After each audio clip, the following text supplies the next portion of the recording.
Karen stormed into the pet store, her voice slicing through the hum of chirping birds. "I want that hyacinth macaw, now!" she shrieked, pointing at a radiant blue parrot.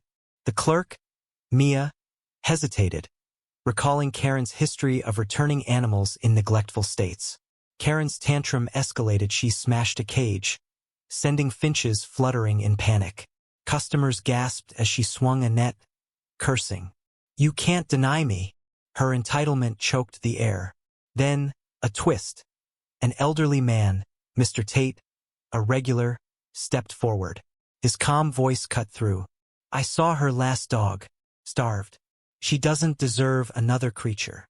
His words shifted the crowd's mood. Anger turned to resolve. Mia, emboldened, dialed 911, citing Karen's documented abuse.